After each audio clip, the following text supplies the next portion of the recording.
अयोध्या में दौड़ दौड़ कर कहते थे कि मेरा भरत मेरे से भी अच्छा खेलने लगा। आज मेरे भरत ने मुझे खेल में परास्त कर दिया। गुरुदेव, हमारे इस प्रेम को किसकी नजर लग गई गुरुजी? क्या मेरे वन में जाने से भैया वापस चले जाएंगे? बोले मैं लेके चला जाऊंगा। गुरुजी बोले, भरत जी नाचने लगे। भरत जी, वो स्वामी जी कहते हैं ऐसा अवसर आया, ऐसा लगा मानो महाराज जीवित हो गए हो। जैसे कोई मृतक व्यक्ति जीवित हो जाए, उस समय जो आनंद उठेगा। भरत जी सुने कि मेरे वन में जाने से भैया वापस चले जाएंगे।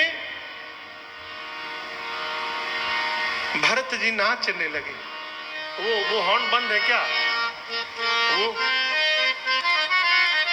बंद है स्पीकर। आवाज आ रही है उधर? नहीं आ रही है। आ रही है उधर? वो बंद है। कुछ देखिए देखिए, तार वार छूट गया होगा। भरत जी बोले, गुरुदेव मैं एक बात स्पष्ट कर देना चाहता हूं, मैं 14 साल के लिए वन नहीं जाऊंगा। भरत जी बोले, गुरु जी बोले मतलब? भरत जी बोले, कानन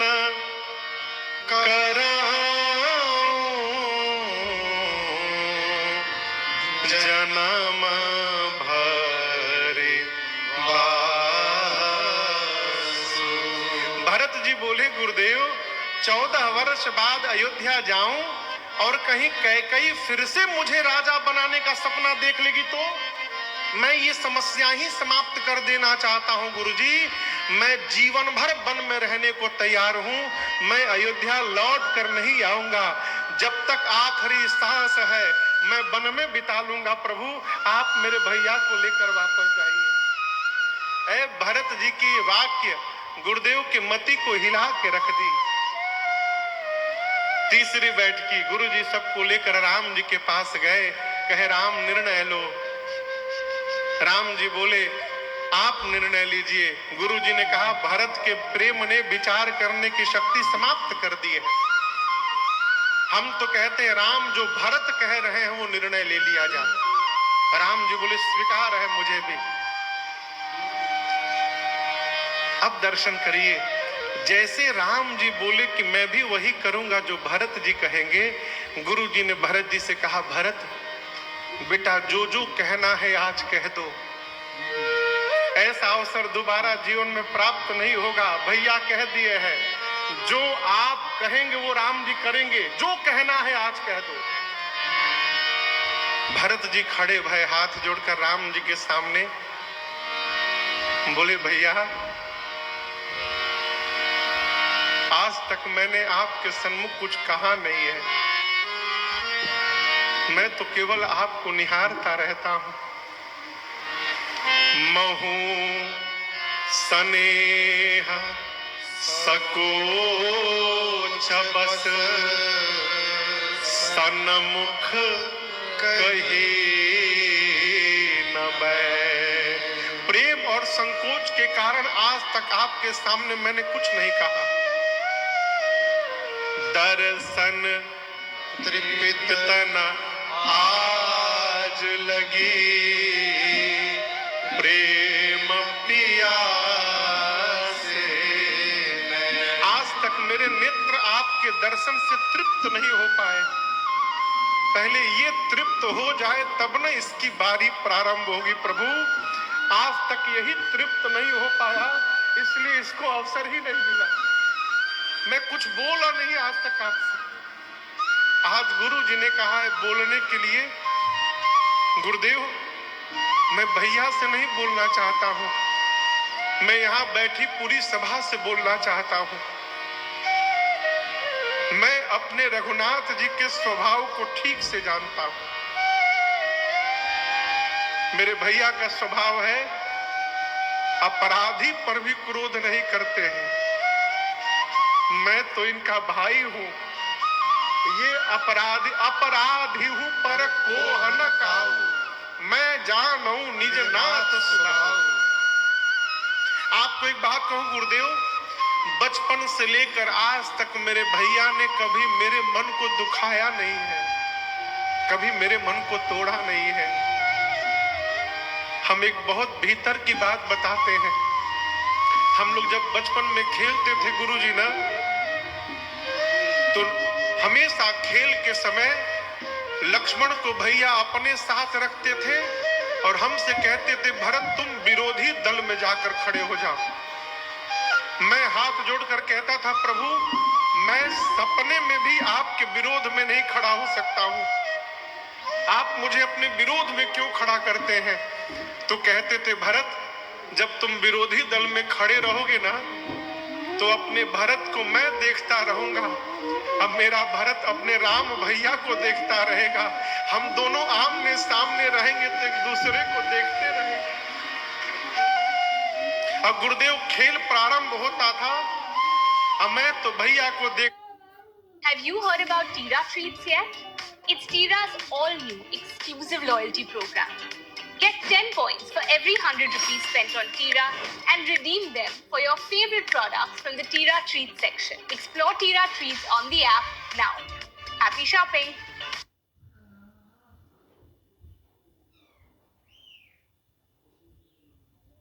आज मेरे हस्बैंड की फरमाइश थी कि मेरी फेवरेट सब्जी डालना लंच बॉक्स में, लेकिन घर में सब्जियां थी नहीं, तो मैंने फटाफट ब्लिंकिट से ऑर्डर कर ली है फ्रेश सब्जियां और बना ली है खट्टी मीठी गाजर मटर की सब्जी और पैक कर दिया है।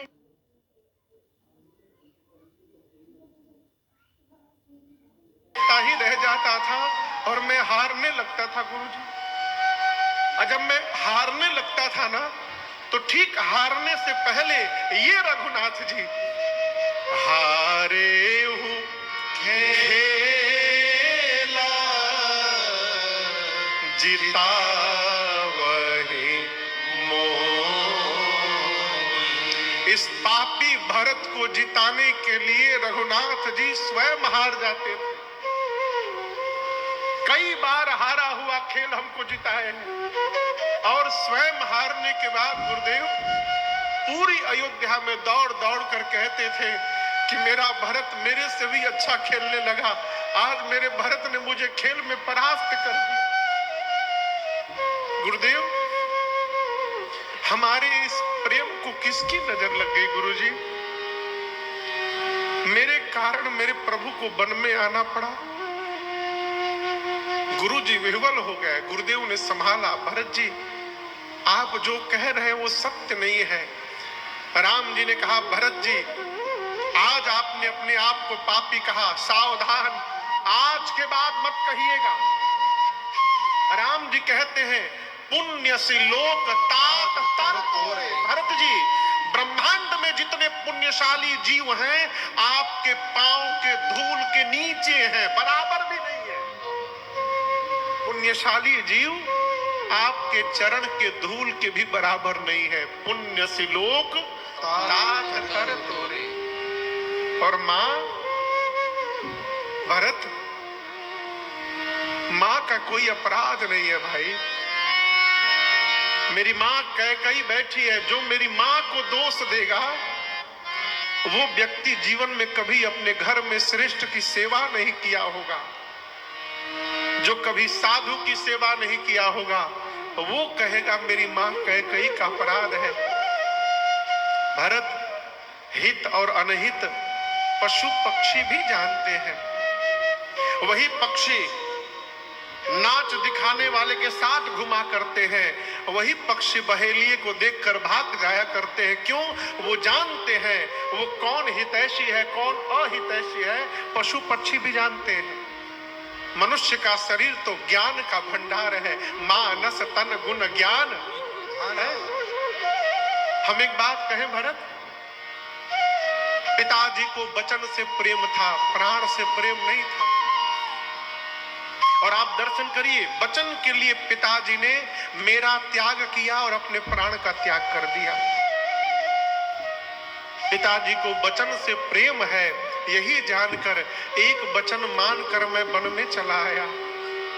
भरत एक बात कहूं, पिताजी के उस वचन को छोड़ने में सोच तो हो रहा है मुझे, लेकिन उससे अधिक संकोच आज अपने भाई की दशा देखकर हो रहा है मुझे। पूरी सभा के सामने कहता हूं भरत यदि आप कह दोगे तो आपके लिए राम आज पिताजी का वचन भी त्यागने को तैयार है। मैं पिताजी का वचन छोड़कर तुम्हारे साथ वापस चल चलूंगा, आप कह दो क्यों। जब राम जी ने ये बात कह दी, भरत जी हिल गए पूरे भीतर से। मेरे लिए मेरे भैया बाबूजी का वचन छोड़ने को तैयार हो गए। बोले ना नाथ, मैं नहीं कहूंगा। जेहि विधि प्रभु प्रसन्न मन हो, करुणा सागर कीजिए सो। प्रभु, जैसे आपका मन प्रसन्न हो आप करिए। आप जो आज्ञा देंगे हम पालन करेंगे। आई भरत जी इतना कहे थे, तब तक जनक जी महाराज चले आए। उनके दूतों ने आकर सूचना दी, राम जी गए। पूरे समाज को लेकर आए, उचित स्थान दिए। 4 दिन बीता। सीता जी की मां सुनैना जी गई कौशल्या जी के पास रात्रि में मिलने के लिए। कौशल्या जी ने बात बात में सुनैना जी से कहा, बहन आपसे एक प्रश्न पूछूं मैं। कहा कहिए। कौशल्या जी ने कहा, बहन घर को यदि प्रकाश की आवश्यकता हो तो कितने साधन हो सकते हैं प्रकाश के। सुनैना जी ने कहा 3 साधन हो सकते हैं, सूर्य, मणि और दीपक। सूर्य के प्रकाश से घर प्रकाशित हो सकता है, मणि के प्रकाश से और दीपक के प्रकाश से। कौशल्या जी ने कहा, बहन महाराज के जाने के साथ ही सूर्य वंश का सूर्य डूब गया। मेरे कुल का सूर्य डूब चुका है। रघुवंश के मणि राम है, मेरे घर का मणि घर छोड़कर वन में आकर बैठ गया है। अब मेरे घर को प्रकाश देने के लिए केवल एक दीपक बचा है। सुनैना जी ने पूछा, वो दीपक कौन है। कौशल्या जी बोली, मुझे भी पता नहीं था, लेकिन प्राण छोड़ने के पहले महाराज ने मुझसे कहा था, कौशल्या एक बात कहता हूं, जाने हूं सदा भरत कुल दीपा। बार बार मोहि कहे महिपा, जाने हूं सदा भरत कुल दीपा। महाराज ने बताया था कौशल्या, ये जो भरत है ना, ये भरत ही हमारे कुल का दीपक है। और आज मुझे भय लग रहा है कि राम के वियोग रूपी हवा के आगे कहीं मेरे कुल का दीपक ये बुझ न जाए।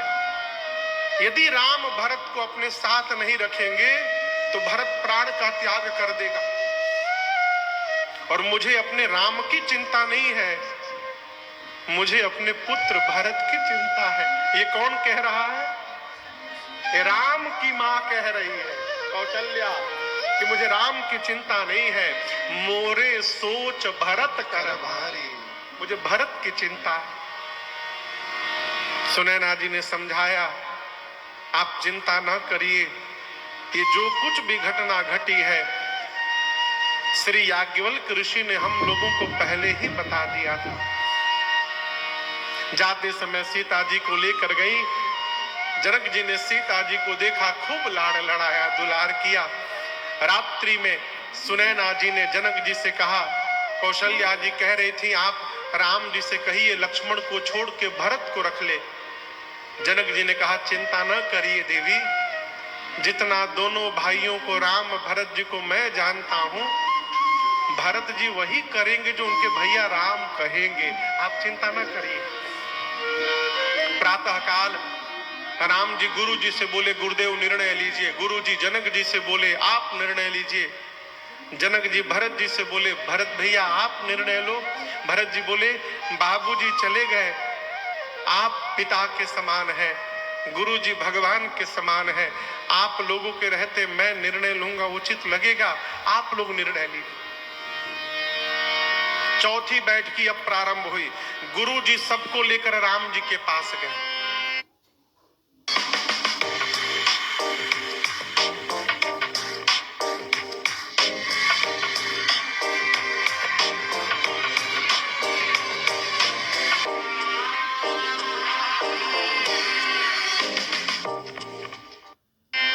बोले राम, कोई निर्णय नहीं ले रहा है, आप निर्णय ले लो। राम जी बोले आपके चरणों की सौगंध लेता हूं गुरुदेव, आप और जनक जी जो आज्ञा देंगे राम उसी का पालन करेगा। आप लोग बड़े हैं, निर्णय लीजिए।